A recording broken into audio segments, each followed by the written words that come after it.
Kami po and the entirety of the City Schools Division of Marawi is very, very happy. And we would like to thank our beloved Mr. President, Bongbong Marcos, for coming over and making sure na makita niya talaga kung anong kalagayan namin dito sa Sagunsongan Temporary School.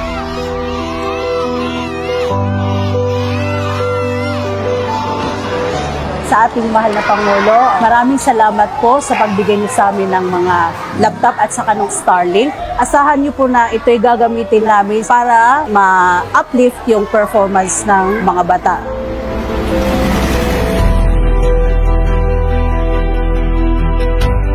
Yung una natin pinuntahan, temporary lang yon. Yung pangalawang pinuntahan natin, yun ang bago. That will be able to house up to 9,000, almost 10,000 students doon sa mga bagong building. Malapit na matapos, kaunti na lang. Maglalagay na lang ng perimeter fence, pwede na dalhin yung mga bata doon. And then the next facility that we want to inspect was the Marawi City Hospital. It is a 100-bed hospital, primary care.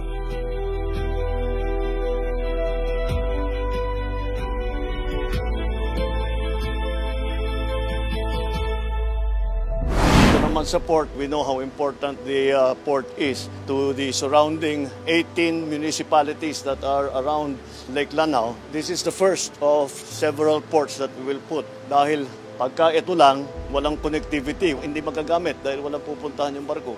So we will put others around the lake para maganda yung connectivity natin.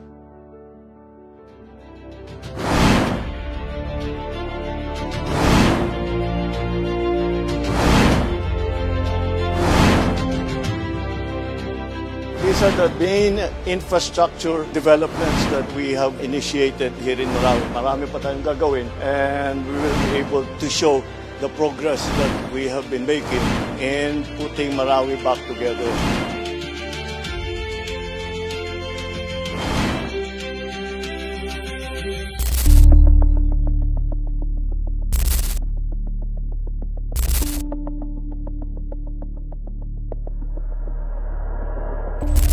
Bantayan na ninyo kasi ayokong bumalik sa merkado yan.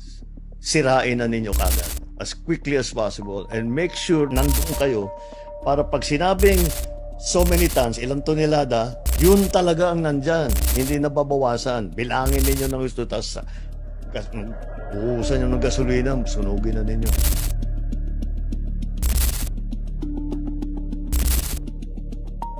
Ang tamang natin napakita sa publiko na yung proseso ay transparent. May mga accountable officials. Pumipirma pa nga sila sa mga dokumento para ma-ensure. Ito, recorded lahat yan. Of course, kasama ang media na pag-i-ensure na transparent ang proseso.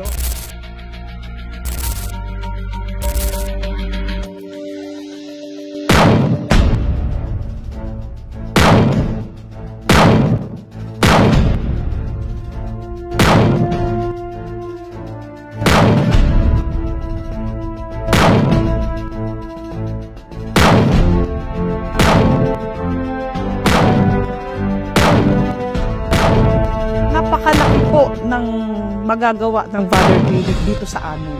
Kasi po, binigyan nila kami ng chance na hindi na po mahirapan yung mga veterano, lalo na po yung mga matatanda. Kapag medyo mahina na yung veterano, hindi na po sila nakapagpa-check up. And marami pong salamat sa proyektong ito.